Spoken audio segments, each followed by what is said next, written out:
You know, when you hear someone talk about the average price of something or the typical salary for a job, what do they actually mean? Well, today we're going to pull back the curtain and look at the essential tools that help us make sense of all that data. Get ready for the three M's of math magic: mean, median, and mode. So, let's kick things off with a question that sounds really simple, but is actually kind of tricky. How do you find what's typical in a group of numbers? Because as you're about to see, just saying the average can sometimes give you a completely warped idea of reality. Okay, let's imagine you're looking to buy a house. You're trying to get a feel for a new neighborhood, so you ask your real estate agent, hey, what's the typical price for a house around here? Let's take a look at the numbers. At first glance, everything seems pretty normal, right? The prices are all hanging out in the same ballpark. You could probably add them up and divide and get a pretty solid idea of what to expect. Simple enough. But then, boom, this happens. Some new neighbor builds a gigantic mansion at the end of the block. All of a sudden, that one single house throws everything off. If we just calculate a simple average now, the number's going to be huge and totally misleading. This, my friends, is called an outlier, and it's exactly why we need a better toolkit. To figure out what's really typical here, we can't just rely on one type of average. We need to open up our statistical toolkit and introduce the three M's of central tendency. And here they are.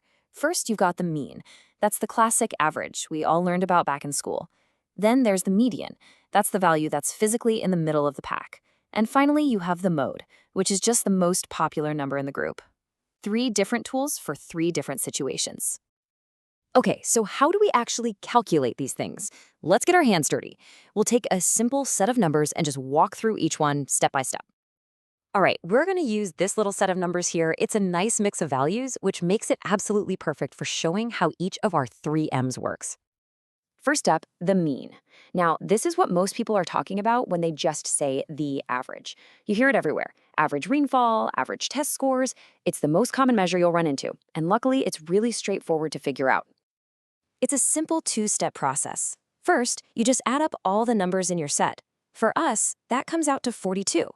Second, you divide that total by how many numbers you started with. In this case, 8. And there you have it. Our mean is 5.25. Easy. All right, next up, the median. Think about the median strip on a highway. It's the thing running right down the physical center. Well, the median of a data set is the exact same idea. It's the number that sits squarely in the middle of the whole group. Now listen up, because this is the most important part. To find the median, the very first thing you have to do is put the numbers in order, from lowest to highest. If you skip this step, you'll get it wrong every time.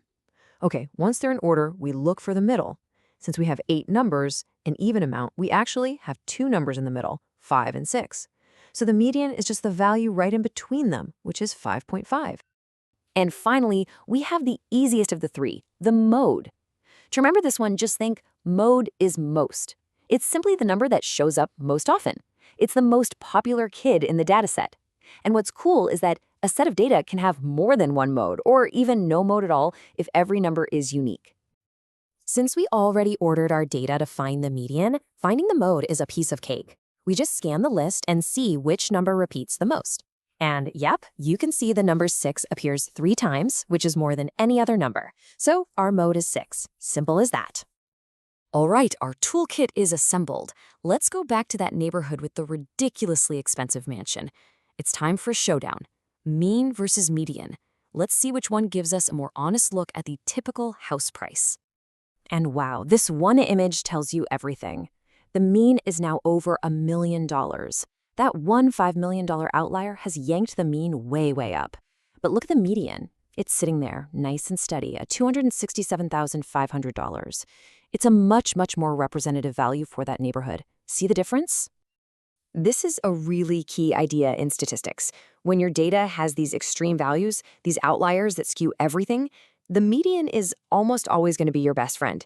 It gives you a clearer picture of the center because it just isn't influenced by those crazy high or low numbers.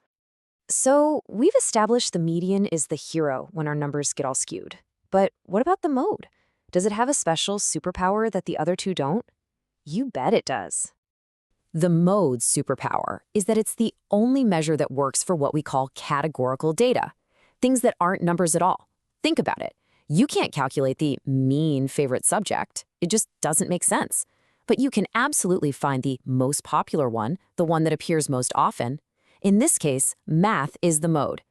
So, there we have it. 3 different tools that all try to describe the center of a set of data. The final piece of the puzzle is just knowing when to use each one. So let's wrap this up with the key takeaways. Think of this as your go-to cheat sheet. You're going to want to use the mean when your data is pretty balanced and doesn't have any crazy outliers. Reach for the median when your data is skewed by outliers, like with our house prices. And finally, use the mode when you're dealing with categories, like favorite color or most common shoe size. So the most important thing is to remember these simple little associations, and you'll always keep them straight. Mean is the classic average, median is the one smack dab in the middle, and mode is the one you see most often. And really, that's the whole idea. There's no single best way to find the center. It all depends on your data and the story it's trying to tell.